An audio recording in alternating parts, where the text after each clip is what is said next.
آج کی اس ویڈیو میں ہم جانیں گے کہ مشرکین نے آپ صلی اللہ علیہ وسلم کو جان سے مارنے کی کون سی پلان اور کیسے بنائی۔ جب مشرکین نے دیکھا کہ مکہ کے مسلمان اپنے بال بچوں اور مال و دولت کی بنا کوئی فکر کیے اوس اور خزرج کے علاقے یعنی ہجرت کر کے مدینہ جا پہنچے تو ان میں غصے کا لاوا پھوٹ پڑا۔ انہیں ایسا دکھ پہنچا کہ اس سے پہلے کبھی ایسا دکھ نہیں پہنچا ہو۔ اب ان کے سامنے ایک بہت بڑا خطرہ ظاہر ہو چکا تھا جو ان کی بت پرستی کو چیلنج تھا۔ ساتھ ہی انہیں اس بات کا بھی احساس تھا کہ یمن سے شام تک بحر احمر کے ساحل سے ان کی جو تجارتی قافلہ گزرتی ہے وہ مدینہ کے قریب سے ہو کر گزرتی ہے، لیکن اب مدینہ تو مسلمانوں سے بھرتا جا رہا ہے۔ اس وجہ سے مکہ کے مشرکین کو بھرپور خطرے کا اندیشہ تھا۔ مکہ کے تجارت کا سارا دار و مدار اسی راستے پر تھا جو مدینہ سے ہوتے ہوئے ملک شام تک جاتا تھا۔ اب یہ خطرہ ان کے وجود کے لیے چیلنج بنتا جا رہا تھا، اس لیے انہوں نے اس خطرے کا کامیاب ترین علاج سوچنا شروع کر دیا۔ اور معلوم ہونا چاہیے کہ اس خطرے کی اصل بنیاد دعوت اسلام کے علمبردار حضرت محمد صلی اللہ علیہ وسلم ہی تھے۔ ہم بتا چکے ہیں کہ مکہ کے سارے مسلمان ہجرت کر چکے تھے سوائے آپ صلی اللہ علیہ وسلم، حضرت ابوبکر رضی اللہ عنہ، حضرت علی رضی اللہ عنہ اور وہ مسلمان جو مشرکین کے قبضے میں تھے۔ اس لیے اب مشرکین نے سوچا کہ ہمارے پاس پورا موقع ہے کہ محمد صلی اللہ علیہ وسلم کا کام تمام کر دیا جائے۔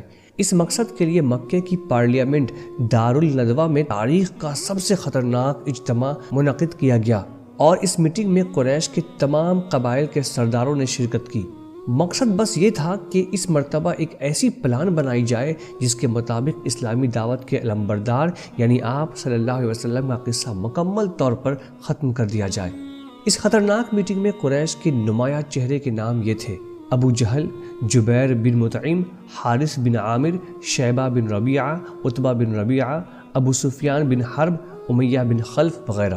جب سارے لوگ جمع ہو گئے تو سب اپنی اپنی رائے دینے شروع کیے اور دیر تک بحث جاری رہی۔ پہلے ایک سردار نے کہا کہ ہم اس شخص کو اپنے درمیان سے نکال دیں اور اپنے شہر سے جلا وطن کر دیں، پھر ہمیں اس سے کوئی واسطہ نہیں کہ وہ کہاں جاتا ہے اور کہاں رہتا ہے، بس ہمارا معاملہ ٹھیک ہو جائے گا۔ مگر اس پر دوسرے شخص نے کہا، نہیں، اللہ کی قسم یہ مناسب رائے نہیں ہے۔ تم دیکھتے نہیں کہ اس شخص کی بات کتنی عمدہ اور بول کتنے میٹھے ہیں، اور وہ جو کچھ لاتا ہے اس کے ذریعے کسی طرح لوگوں کا دل جیت لیتا ہے۔ اس کے بجائے کوئی اور تجویز سوچو۔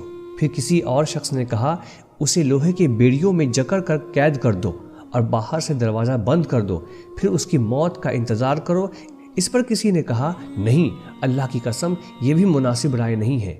واللہ اگر تم لوگوں نے اسے قید کر دیا جیسا کہ تم کہہ رہے ہو تو اس کی خبر بند دروازے سے باہر نکل کر اس کے ساتھیوں تک ضرور پہنچ جائے گی، پھر وہ لوگ تم پر دھابا بول دیں گے اور اس شخص کو تمہارے قبضے سے نکال لے جائیں گے، لہٰذا یہ بھی مناسب رائے نہیں ہے، کوئی اور تجویز سوچو۔ یہ دونوں تجاویز پارلیمنٹ نے رد کر چکی تھی، تو اس کے بعد ایک تیسری مجرمانہ تجویز پیش کی گئی جسے تمام ممبران نے اتفاق کیا۔ اسے پیش کرنے والا مکے کا سب سے بڑا مجرم ابو جہل تھا۔ اس نے کہا، اس شخص کے بارے میں میری ایک ایسی رائے ہے جو اب تک تم لوگوں نے پیش نہیں کیا۔ لوگوں نے کہا، وہ کیا ہے؟